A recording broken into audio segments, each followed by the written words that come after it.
त्याचा राजकीय वापर नाही झाला पाहिजे। आणि जो दिसत आहे आज की जरांगे पाटीलच्या मनामध्ये जे आहे ते चांगली भावना असेल, पण ओबीसींच्या आरक्षणाला धक्का लावून कुठलं काम सरकारने करू नये हे आमची खऱ्या अर्थानं मागणी आहे। आणि जरांगे पाटीलला असं वाटते तर त्यांनी महाराष्ट्रात सगळीकडे सीटा उभ्या करावं। विठ्ठलाला काय मागणं मागितलं तुम्ही? विठ्ठलाला हेच प्रार्थना केली, शेतकरी शेतमजूर सर्वसामान्य जनतेला खऱ्या अर्थानं न्याय मिळाला पाहिजे, त्यांना ताकद दिली पाहिजे। राज्याचे मुख्यमंत्री एकनाथजी शिंदे, उपमुख्यमंत्री देवेंद्र फडणवीस साहेब यांना महाराष्ट्राच्या जनतेची सेवा करण्याची ताकद मिळो। आणि ज्या पद्धतीनं अनेक गोरगरिबांसाठी योजना आणल्या त्या योजना शेतकऱ्यासाठी शेतमजूरांसाठी महिलांसाठी योजना आणलेल्या आहे।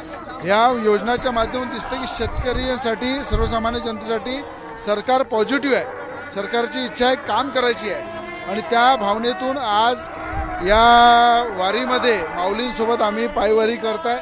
आज पंढरपूरला पवित्र धर्तीवर या ठिकाणी विठोबाचे दर्शन घेत आहे। आणि खोटा प्रचार करून लोकसभेमध्ये महाविकास आघाडीने मतं जमा केले, पण खोटं वारंवार चालत नसते, सत्य हे नेहमी कायम असते। आज नवनीत राणासारख्या खासदार ज्या अमरावती जिल्ह्यामध्ये महाराष्ट्रामध्ये देशामध्ये त्यांचं नाव आहे, पार्लमेंटमध्ये त्यांनी अनेक लोकांचे शेतकऱ्यांचे शेतमजुरांचे महिलांचे प्रश्न मांडले, त्या महिलेला थांबवण्याचं काम या खोट्या नेरुटीने केलं, महाविकास आघाडीने केलं।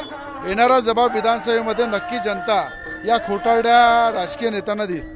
मनोज जरांगेंच्या आंदोलनाला राजकीय वास येतो असं आपल्याला वाटतंय का?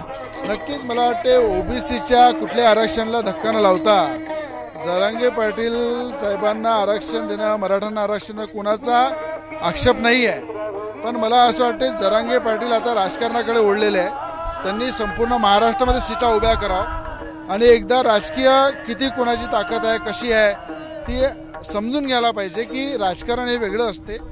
आरक्षणाचा मुद्दा एकदम पवित्र भावनेने त्यांनी पुढे आणला।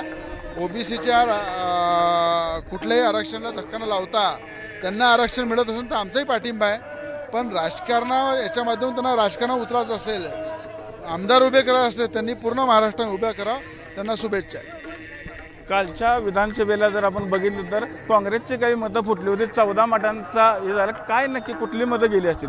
असं आहे की महाविकास आघाडीचे जे किंवा कुठलेही महाराष्ट्राचे आमदार जे आहे ते 3.5-4 लाख लोकांचं प्रतिनिधित्व करतात। महायुतीवर विश्वास टाकून त्यांनी ज्या पद्धतीनं काँग्रेसच्या अनेक आमदारांनी महायुतीला मतदान केलं याच्यावरून लक्षात येते की महायुतीच्या ज्या योजना आहे महाराष्ट्रामध्ये लोकप्रिय मुख्यमंत्री उपमुख्यमंत्र्यांनी ज्या योजना आणलेल्या आहे त्या जनतेला पसंत आलेल्या आहे।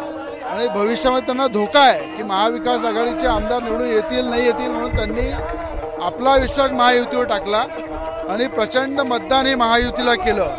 म्हणून जसं खोटं बोलून यांनी लोकसभेमध्ये मतं जमा केले, आता विधानसभेमध्ये महायुतीवर हा लोकांचा विश्वास वाढलेला आहे, ते पाहून महाविकास आघाडीच्या आमदारांनी मतदान केलेलं आहे।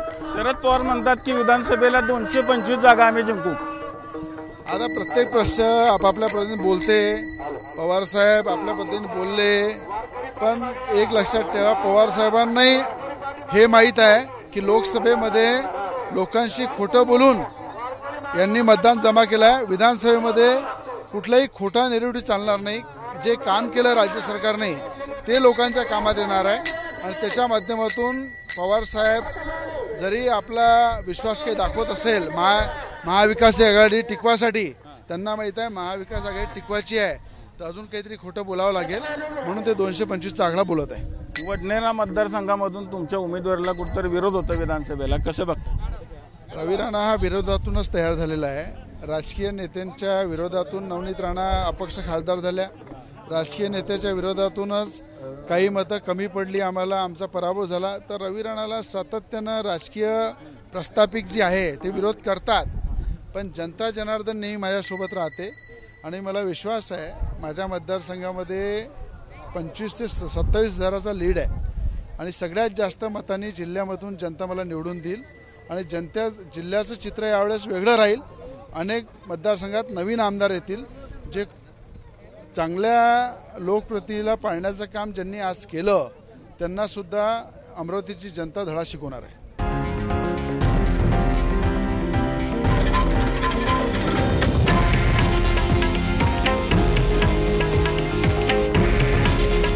हे आहे देशातील नंबर 1 न्यूज नेटवर्क आणि आपण पाहत आहात TV9 मराठी. काळजी तुमची, हित महाराष्ट्राचं.